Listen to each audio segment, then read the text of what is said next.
Liam has always believed that his marriage to Cora is a story of overcoming.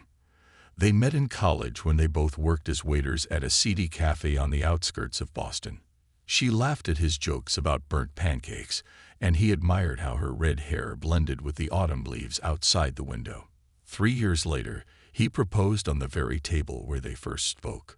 She said yes, bursting into tears and smearing mascara on her cheeks. Back then, it seemed to him that this was what happiness looked like: simple, sloppy, without pretense. "Do you even realize that we are already over 30?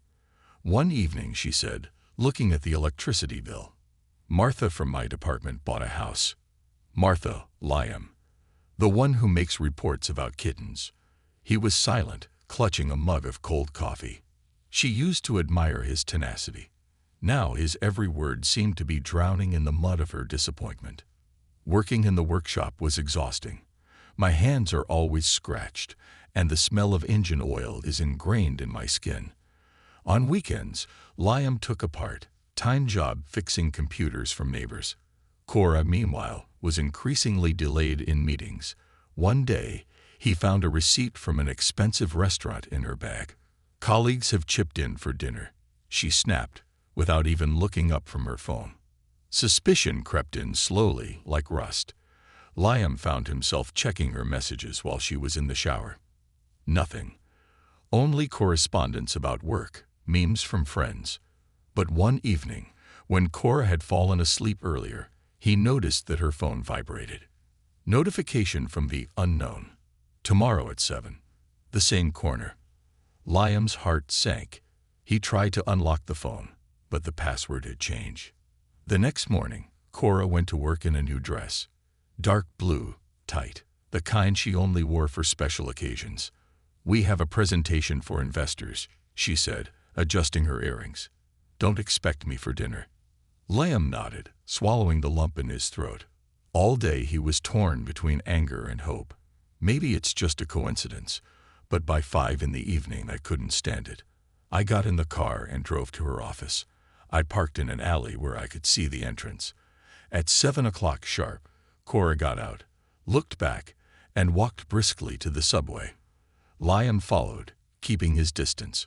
She was not going to the station, but to the park.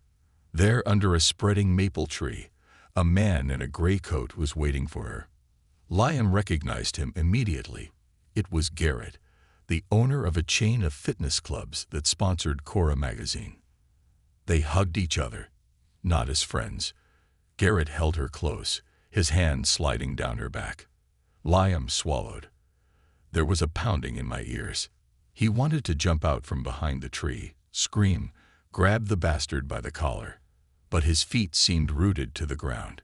Instead, he took out his phone and took a photo. With trembling fingers, Cora returned home in the early morning. Liam was sitting in the kitchen in the dark, staring at his laptop screen. "Are you still awake?" "What is it?" she asked, taking off her shoes. "Was the presentation successful?" His voice sounded strange. He waited until the water was running and went into the bedroom. Her purse was on the bed. Liam quickly found the right phone.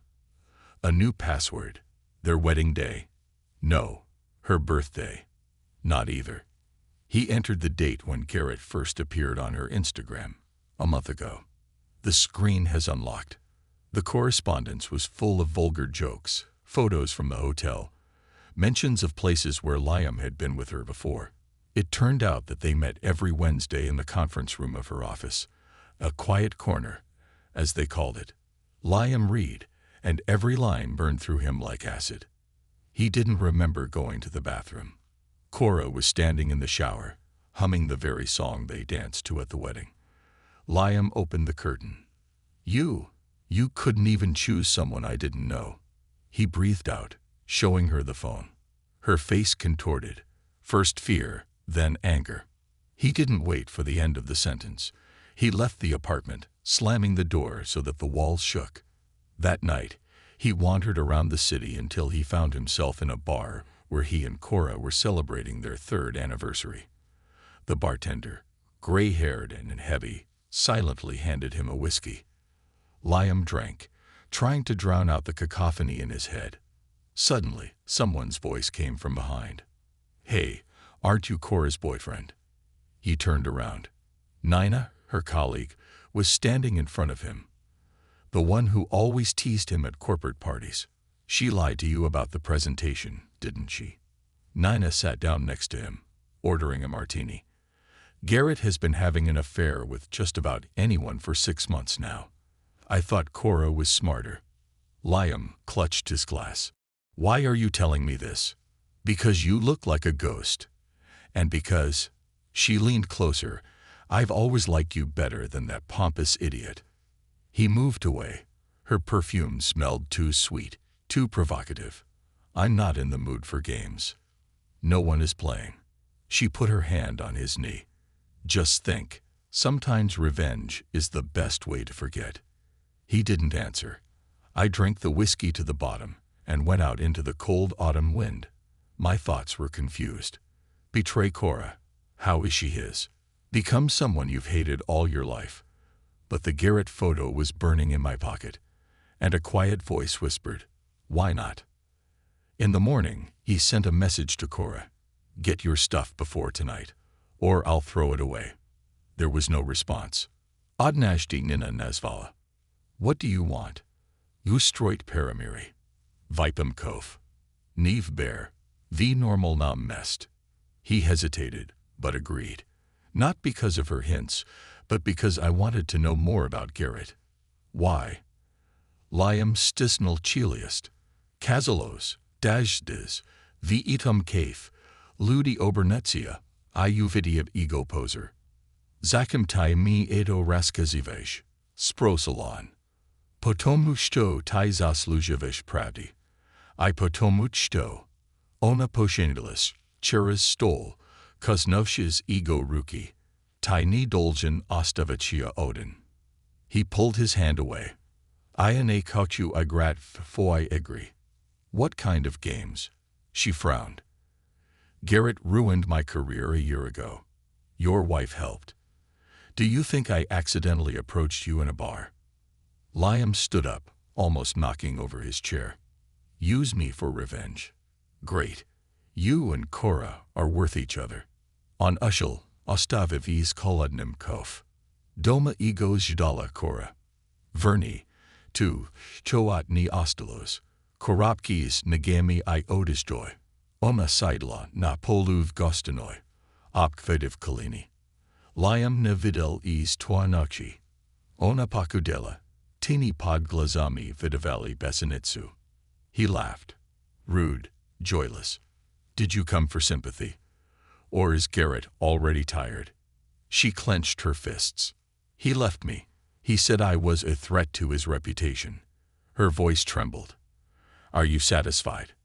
Liam podoshal blish. Zapak e dukov. Tek semik. Sho ana nosilov ik pervu postku na more. Udaril vnas. You betrayed us. You betrayed yourself. And now you want me to feel sorry for you." His voice rose to a scream. "Get out. Until I called the police." She jumped up, her eyes full of tears. "You've become as callous as he is," she shouted, grabbing the boxes. "I hope you rot in this workshop." "It wasn't just the car that broke down, was it?" "What is it?" he asked, looking Garrett in the eye. He froze. "Shut your mouth," Liam interrupted. "You'll pay double the price, or I'll tell your wife where you actually held meetings." Garrett nodded, hurriedly taking out his wallet. Liam watched his fingers tremble. "Here he is, the perfect man. Rag. Free," he muttered. She laughed. The sound was hoarse, like the creak of an unoiled door. When the bar closed, they went out together. The cold wind ruffled her mohawk. Liam nodded silently. For the first time in months, he felt the stone in his chest shift slightly. The next morning, Cora called. He almost dropped it, but he answered. "I do not know. Maybe we'll." "No," he interrupted her sharply. "You killed the we. Remember." A Porsche Garrett arrived at the workshop. Liam got out, ready to kick him out, but Jess was driving. "I broke down on the way," she said, slamming the door. "Can you help me?" He thought about it. Cora's image no longer burned like a red-hot coal. Now it looked like a scar. There was one, but it didn't hurt. She nudged him with her shoulder. "Just don't let her break what's left."